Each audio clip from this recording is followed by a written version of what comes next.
There are rooms that hold you, and there are rooms that simply don't throw you out. Ryan's room was the second kind. His uncle had given him a place to stay, walls, a ceiling, a door that locks. Before that, he had none of those things. The room was small, a window that faced another wall, a shelf, 2 pots, enough, hot water on cold mornings, quiet when the door closed. Ryan learned to be grateful for things most people don't even notice. He was 16. He ate his meals on the floor, steel plate, rice, same routine. To him, it wasn't hardship. It was normal. His hands were steady, his eyes weren't. They moved constantly, checking, measuring, staying alert. The habit of someone who has had to take care of himself for too long. He wasn't sad, he was sharp, the kind of sharpness that comes from managing your own survival. The shop had a smell Ryan had never known before. Dried flowers, ink, old paper.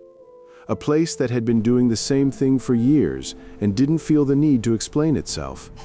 He worked there 4 afternoons a week, stocking shelves, sweeping, packing orders. Simple work paid fairly. The owner was Mr. Carter.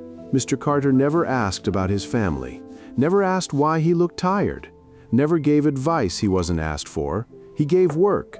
He paid on time, exactly what he said. That alone was rare. In Ryan's world, that was enough to matter. The poster work came on certain nights. Cash work, done by morning. He never said it out loud, but he liked it. The streets were empty, no one watching. No one asking questions, just the work. Brush, paste, wall. He learned early, the world doesn't argue with work. You can be young alone, but if you show up and do the job right, people stop asking who you are. It wasn't happiness, it was a system, and it worked. He had pasted hundreds of posters. This one stayed with him, not because of what it said. He didn't fully understand it. It was the shape, a line going up, not smooth, not easy, but still rising, held in one direction, even when everything pulled it down. He looked at it longer than he should have. Then he took out his phone, took a picture. Told himself he'd understand it later. Some things don't arrive as answers, they just appear and wait. He showed the picture the next morning, not asking for permission, asking what it meant.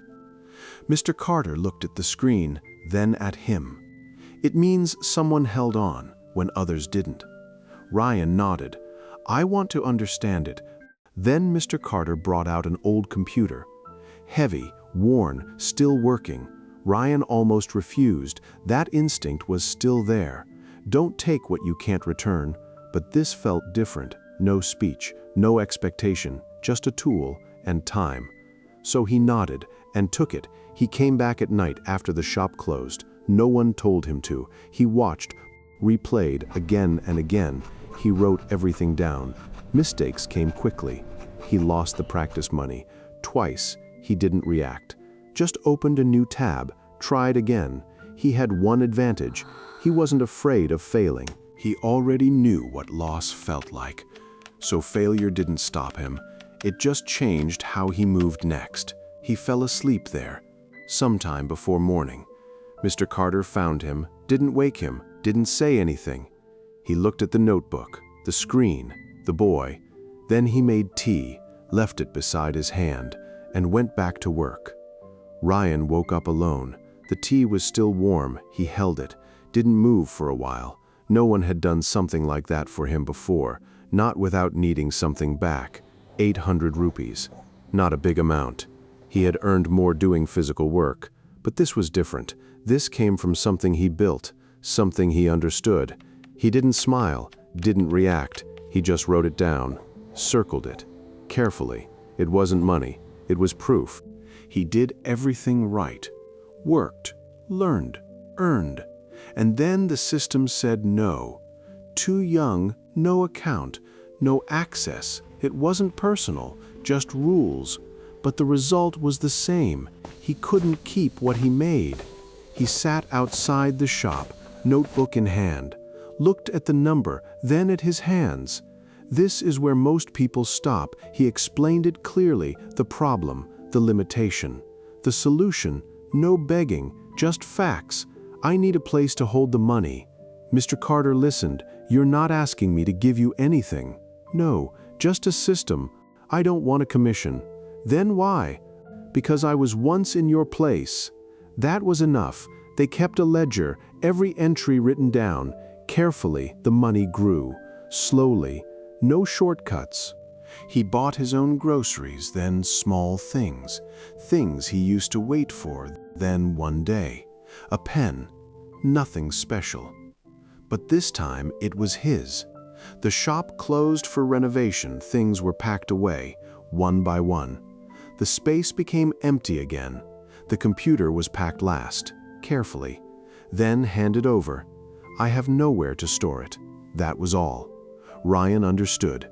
Some people don't give things directly. They make it easy for you to accept them. He didn't say thank you. He just took it.